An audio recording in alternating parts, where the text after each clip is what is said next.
అందరికీ నమస్కారం. Epic story లైన్స్కు స్వాగతం. చందమామ కథల్లోని తండ్రి కొడుకులు కథ మిగతా భాగం. పగలల్లా సత్యం గదిలో కూర్చొని తలుపు బిడాయించుకున్నాడు. ఎవరో డబ్బులు బదులు కావాలని వచ్చారు. వాళ్ళెవరో కూడా తెలియకుండా వంటలక్క చేతికి 10 రూపాయలు ఇచ్చి వాళ్ళకిమ్మన్నాడు. మరెవరో వచ్చి తమకు సూరయ్య 20 రూపాయలు బాకీ ఉన్నాడని చెప్పారు. ఆ డబ్బు కూడా ఇచ్చి పంపాడు. ఇంకెవరో చిన్న వ్యవహారం మాట్లాడాలని వచ్చారు. సత్యం బయటికి రాలేదు. ఇదంతా సత్యానికి ఇరకాటంగానే ఉంది. కానీ ఇంతకన్నా అతనికి భయం వేసినదేమంటే వంటలక్కకి, ఇంట్లో నౌకర్లకి తనని గురించి అనుమానం కలగసాగింది. వంటలక్క తన కేసి అదో మోస్తరుగా చూస్తోంది. తాను సూరయ్య కాడని ఎవరూ అనుకోరు అనే ధైర్యంతో ఉంటూ వచ్చాడు సత్యం ఇప్పటిదాకా. కానీ ఆ ధైర్యం ఇప్పుడు దిగజారసాగింది. తన మాటలలోనూ చేతలలోనూ తన లక్షణాలుండక ఏమవుతుంది? అనుమానం కలగనే కూడదు గాని కలిగితే అది క్షణంలోకి నమ్మకంగా మారుతుంది. ఈ మార్పు అచ్చగా తనలోనే అయితే ఇంత ఇబ్బంది లేకపోను. తన తండ్రి కాస్త కూడా తన మాదిరిగా ప్రవర్తించడం లేదు. మొదట లేదు గాని ఇప్పుడిప్పుడు తండ్రిని చూడగానే ఆయన మొహం చప్పును పోల్చుకోవడానికి వీలవుతుంది. 8-9 ఏళ్ల లేత మొహంలో ఎక్కడో 50 ఏళ్ల వాడి ఛాయలున్నాయి. అద్దంలో చూసుకుంటే తన మొహంలో కూడా కుర్ర లక్షణాలు కనిపిస్తున్నాయి. ఈ లక్షణాలు పైవాళ్ళు మటుకు చూడరా? వంటలక్క చూసే ఉండాలి. పొద్దెక్కింది, చీకటి పడింది. కానీ సత్యం బయటకు రావడానికి సాహసించలేదు. తన తండ్రి కోసం రాత్రి 9ంటికి కూడా ఎవరో ఒకరు వస్తూనే ఉన్నారు. 8 గంటల వేళకు వంటలక్క పైకి వచ్చి, బాబు, అబ్బాయి జాడలేదు అని చెప్పింది. బళ్ళో నుంచి తిరిగి రాలేదా అన్నాడు సత్య. సాయంకాలం బడికి పోనే లేదు, ఎక్కడికైనా ఆడుకోబోయినాడనుకున్నాను అన్నది వంటలక్క. అదేమిటి, కోప్పడి బడికి పంపకపోయినావా అన్నాడు సత్యం. ఇప్పుడు అబ్బాయిని కోప్పడేటట్టుగా లేడు. వెనకటి అబ్బాయి కాదు. మిమ్మల్ని కోప్పడమన్నా కోప్పడతాను గాని అబ్బాయి కేసు చూడ్డానికే భయంగా ఉంది అంది వంటలక్క. సత్యం అనుకున్నదంతా అవుతోంది. ఇక నిజం ఎంతో కాలం దాగదు. ఏమైనాడో అన్నాడు సత్యం. తన తండ్రి ఏదో ఉపాయం చేసి ప్రపంచానికి నిజం చెప్పేస్తాడని భయపడుతూ సత్యం ఈ మాట అన్నాడు. అబ్బాయికి వచ్చిన భయమేమీ లేదు. మీరు వచ్చి భోంచేయండి అన్నది వంటలక్క. నేనిప్పుడు రాను, ఇంకాస్త ఆగి తింటాను అన్నాడు సత్యం. ఇంకా నయం, అన్నం తిన్న తర్వాత 2 గంటలన్నా మేలుకొని ఉండాలని వైద్యులు చెప్పాలా? పెందలాడే 2 మెతుకులు తినండి, అసలే జబ్బు వాళ్ళు అని వంటలక్క వెళ్ళిపోయింది. సత్యం మాట్లాడకుండా వెళ్ళి భోంచేశాడు. భోజనం చేసి చెయ్యి కడుక్కొని హాల్లోకి వస్తూ ఉండగా, ఏం రోయ్ సూరయ్య అంటూ ఒక పెద్ద మనిషి వచ్చాడు. ఆయన్ని చూడగానే సత్యం పై ప్రాణాలు పైనే పోయాయి. ఎందుచేతనంటే ఆ వచ్చిన ఆయన ప్లేడరు. తన తండ్రికి బాల్య స్నేహితుడు. తండ్రి కోర్టు వ్యవహారాలన్నీ చూస్తూ ఉంటాడు. తరచూ రాడు గాని వచ్చినప్పుడల్లా ఎవరికి అర్థం కాని విషయాలు మాట్లాడిపోతూ ఉంటాడు.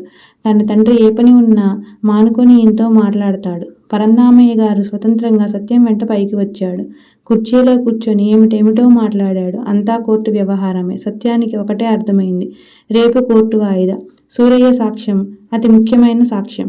ఏ ప్రశ్నలకు ఏ సమాధానాలు ఇవ్వాలో పరందామయ్య చాలాసేపు చెప్పాడు. ఒక్కటి సత్యం బుర్రలోకి ఎక్కలేదు. రేపు తాను కోర్టుకి ఎట్లా వెళ్ళటమా, వెళ్లకుండా ఎట్లా తప్పించుకోవడమా అని ఆలోచిస్తున్నాడు. 10 గంటల దాకా కూర్చుని పరందామయ్య వెళ్ళిపోయినాడు. కానీ అంతకీ సత్యానికి నిద్ర పట్టలేదు.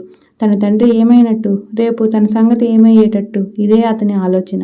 అకస్మాత్తుగా సత్యానికి తండ్రి మీద గౌరవం కలిగింది. ఈ ప్రపంచం తన తండ్రిది, తనది కానే కాదు. ఈ విషయం తాను విచారించడం అనవసరం. తన తండ్రిని ఎన్నడూ సరిగా అర్థం చేసుకోక అన్యాయం చేశాడు.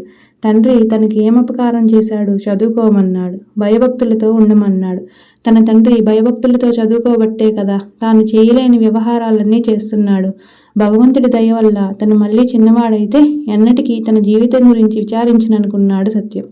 ఇదే సమయంలో ఇంట్లో మెట్ల మీద సూరయ్య కూర్చుని ఉన్నాడు చీకట్లో. జరిగిందేమిటంటే సూరయ్య 2:30 గంటల బండి ఎక్కాడు. 2-3 స్టేషన్లు దాటగానే టికెట్ కలెక్టర్ ఒకడు వచ్చి ఆయన టికెట్ అడిగాడు. నిజంగా పసివాడైతే అంత బిక్కమొహం పెట్టకపోను సూరయ్య. కానీ అన్నీ తెలిసినవాడు గనక టికెట్ కలెక్టర్ని చూడగానే సూరయ్య తప్పు చేసిన మొహం పెట్టాడు. సూరయ్య జేబులో దమ్మిడి లేదు. సూరయ్య చెంపలు 2 వాయించి రైలు నుంచి దింపేశాడు టికెట్ కలెక్టర్.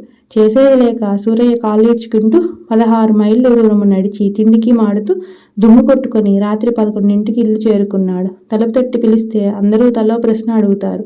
అందుచేత మెట్ల మీద కూర్చుని ముందు జరగవలసిన దాని గురించి ఆలోచించసాగాడు. ఇక తను కుర్రవాడిగా ఒక్కరోజు కూడా గడపలేడు. ఈ ప్రపంచం కుర్రవాళ్ళది కాదు. తను ఒకప్పుడు కుర్రవాడై ఉండి కూడా వాళ్ళ కష్టసుఖాలు మరిచాడు. తన కొడుకు మొండితనమే చూచాడు కానీ వాడు ఎన్ని ఇబ్బందులు పడుతున్నాడో అని ఆలోచించలేదు.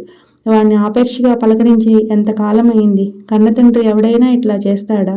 భగవంతుడి దయ వల్ల తాను ఎప్పటిలాగా అయితే కొడుకుని ఎంతో ఆపేక్షగా చూస్తాననుకున్నాడు. వాడికి ఒక్క రవ్వైనా కష్టం కలగనివ్వననుకున్నాడు.